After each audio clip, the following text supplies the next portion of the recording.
No deal.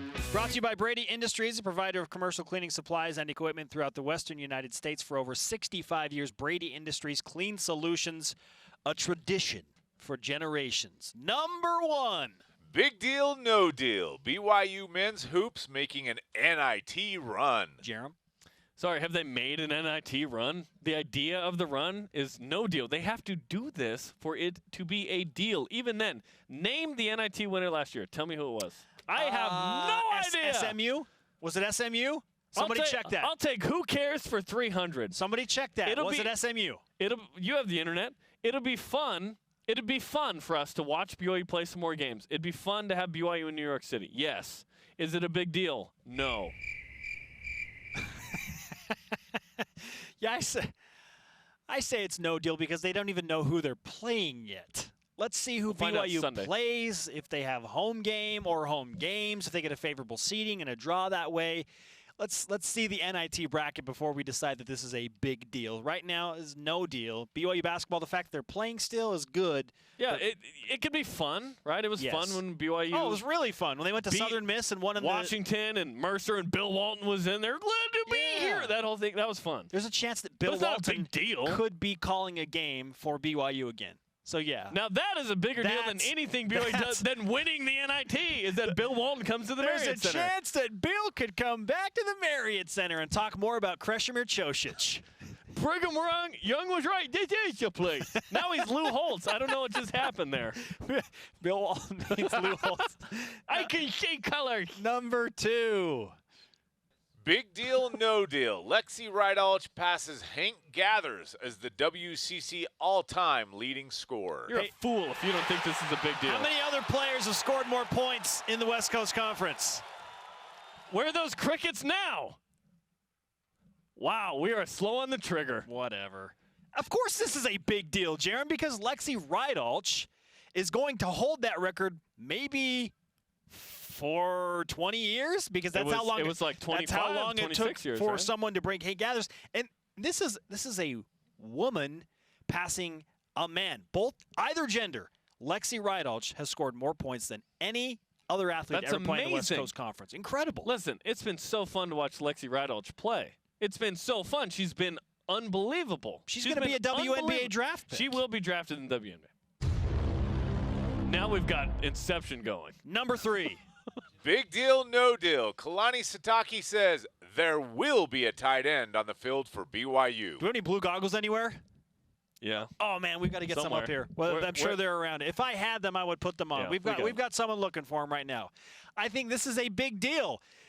Yes, there was a tight end on the field for BYU last year, but it wasn't technically. It wasn't the tight end that everybody knows and loves and came to love in terms of the historical BYU football with Chad Lewis. They brought a defensive Mealy lineman over. Dennis Pitta and Johnny Remington Harley. Peck. Here we go. We got some blue goggles. Yeah.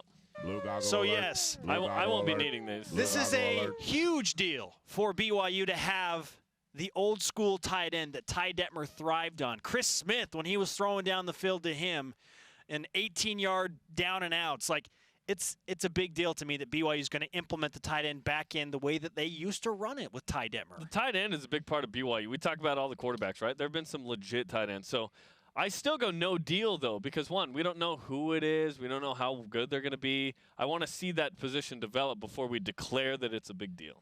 Ty Detmer says that the tight end is going to be an integral part of the offense, and you're telling me it's no deal.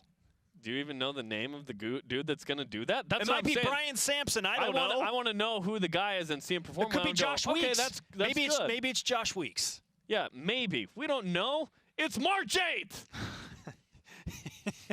Spoken like a true man that doesn't appreciate the countdown. That's right. Number 4. Big deal, no deal. BYU stretch of bad luck in Las Vegas. You had to go there. I'd like to begin on the Wikipedia page, Mormons in Las Vegas. Not until 1895 did the first large-scale migration of Mormons begin in the area, at long last fulfilling Brigham Young's early dream. The dream of Brigham Young was also that BYU would win championships in Vegas, I think. That's an unofficial statement from me, Jeremy Jordan, and not of Brigham Young. This is the other place. Yes. In football, that didn't go well in December against Utah. It almost became legendary, but it wasn't. Men's hoops here, women's hoops here. Not good from December to now. Not good. So hopefully BYU in the future can come back to Vegas and change that, because Luck has not been a lady tonight multiple times for BYU since December. It just feels bad right now because of recency bias, for sure. Football losing in December. 1,000,000%. Men's basketball losing to Gonzaga. Women's basketball losing the tournament title game to San Francisco. BYU men haven't won a tournament here, Mountain West, West Coast, since 01 either. That's not good either. I know the Vegas Bowls were fun, and BYU won several of those, 06 to 09. And now we have the piano music playing. Yeah. I say this is a very, very big deal that BYU I haven't even declared big deal or no deal. Unfortunate run of luck. Yeah, big Vegas. deal. Because those were all important games. Utah, Gonzaga. Got to win those. Number 5. Big deal, no deal. BYU volleyball wins 12 matches in a row, and Jerem Jordan still refuses to vote them number 1. What do you have to say for yourself? No deal. Here's why, punks. Long Beach State is number 1 for a reason. Do you know their 2 losses? They split with BYU. BYU won in 4, and then Long Beach State won in 3. So Long Beach State is a tiebreaker. But BYU beat them head-to-head on the road. BYU won 12 matches in a row. Long Beach State has won 9 in a row, and their only losses in 5 sets at UCLA, who was number 1 at the time. Until Long Beach State loses and BYU continues to win, I will have Long Beach State at 1. I'm sorry. No, I'm not. I'm not sorry. Yeah, don't be sorry, because I agree with you. I'm right there with you on this. And you helped me vote on this. Absolutely. You have.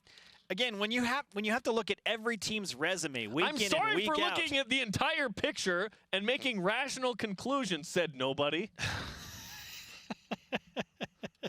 I'm not actually fired up. I don't care. Oh, no, you're fired up because we're still in Las Vegas and the feelings are still raw. There's emotion. I'm in a glass case of emotion. Yes, Ron Burgundy. The Gonzaga game has affected me a lot. Oh. Yeah, no. It's not a big deal. And then the women don't close the deal either. It's a big deal that BYU's won 12 matches in a row, but the fact that they're still number 2, no, that's no deal.